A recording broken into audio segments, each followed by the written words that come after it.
Hi, this is Starkey Sowers. Welcome again to another Plus Program training series. So I want to thank you guys that have been with us for so many years. We've actually been doing these particular series for 4 years, and today's actually going to bring us in on the last part and the last time that we're actually going to be presenting these to you. So if this is something that you actually have liked, you might want to contact marketing department at Clark's Nutrition and tell them that you want more of these series. All right, so with that said, we're going to look at today's last topic, and it's going to be macronutrients, fats, and this is part 1. So right out of the bat, when we look at macronutrients, we have to think of a couple different things. First of all, there's 3 different types of macronutrients. There's proteins, there's fats, and there's carbohydrates. Today's focus is definitely going to be on fats. We looked at proteins and we looked at carbohydrates previously, so I kind of feel like we covered those pretty decently. The other thing to remember too, there is what we call micronutrients. Those micronutrients are vitamins and minerals, and we covered those as well in some other series.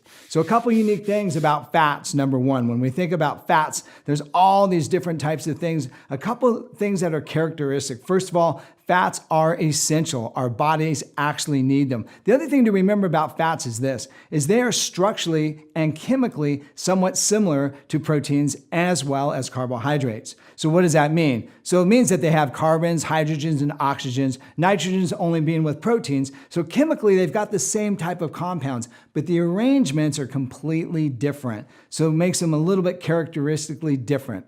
So the other thing to remember about them as well is they are not what we call water soluble. They're actually kind of greasy when we actually touch them. So if you spill them on the countertop and you're trying to clean the countertop and put water on it, it just seems to make it worse. We've got to use something like soap to kind of clean up the mess and get it off the countertop. So being greasy, one of the things that they do is actually repel water. So they're not water soluble. A great illustration in that, for instance, if we look at Italian dressing kind of separates out. You've got the vinegar, the water, as well as the oil separating out. And the oil specifically is not water soluble, so it repels it or moves away from it. So kind of a neat little characteristic. A lot of times maybe you're washing something or you think, wow, that's a fat because of the greasy compound. Maybe give you a little bit of a heads up. All right, so what we're going to do is we're going to look at a couple unique things. First of all, a lot of things people think are fats good for me? Are they bad for me? Do I need them? As we were saying, they're absolutely essential. Without them, we actually can't function. Our bodies have to have them on a regular basis in order to be able to function. A couple different things when we look at it. Number one, we see that fats are necessary for energy production. All right, so in order to have energy, our bodies need fats in order to pull that off. The other thing we want to look at is they're about double the amount of calories. So roughly about 9 calories per gram as opposed to 4 calories per gram for proteins as well as carbohydrates. The other thing that we have to remember too is their structural components. So when we say structural components, a couple unique areas that we actually see it. Number one is going to be in the skin. Actually, proteins and fats is what makes the skin components up. The other thing that we see when it comes to nerves, fats are actually components of nerves as well as all the spinal column and everything of that nature. Fats are integral to that area. The other thing is every single cell structure has fats in them, so it just makes it an essential component. The other thing is body fat. So when we think of body fat, we think of like the sculpture or the contour of our physique, so to speak.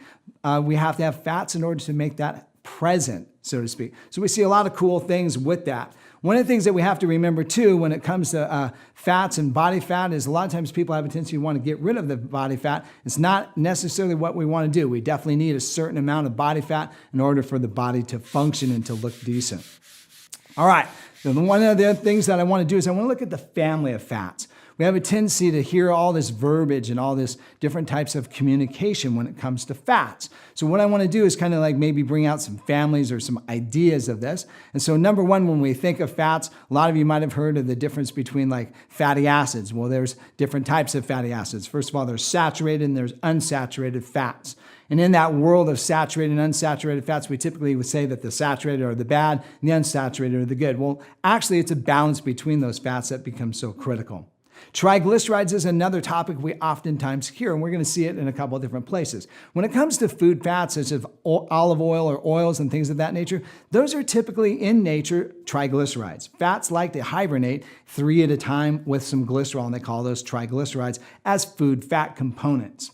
The other thing that we see is phospholipids. Phospholipids are actually what we call lecithin type compounds. Lecithin is kind of a unique substance. We see it actually in every single cell in the whole body. The other thing we see with lecithin, we actually see it used in food type situations. So when we see lecithin used in food, it actually becomes an emulsifying agent. Great illustration, we were talking about that Italian dressing where you've got oil and vinegar kind of separated out. You add an emulsificant to it, such as lecithin, and it kind of blends the two of them together, giving you a nice little homogeneous mixture. All right, so fatty acids, triglycerides, phospholipids, as well as cholesterol. Cholesterol a lot of times is found in certain different types of components or different types of foods. Ultimately, body uses cholesterols in a lot of different ways, and we'll kind of look at that at the next subject. The next subject is blood fats. Once again, so if you go to the doctor, he's probably going to talk to you about a couple different things. Number one, triglycerides. Well, triglycerides, as we were saying, are literally those food component fats. Well, then when we look in the bloodstream, those are the things that are being carried around the body by cholesterols. Cholesterols are the carriers of these fats, and they kind of deposit them for energy and things of that nature throughout all the different cells.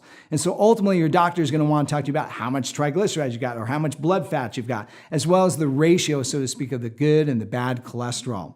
The final category is waxes. And so when we look at waxes, it kind of takes two fats and it kind of shoves them together. And that's like a wax candle and things of that nature. So a lot of times you'll hear the term fats or lipids used interchangeably. And this kind of gives you a little foundation on where they're at, how they're described, so to speak, give you a little bit of nomenclature to have some understanding.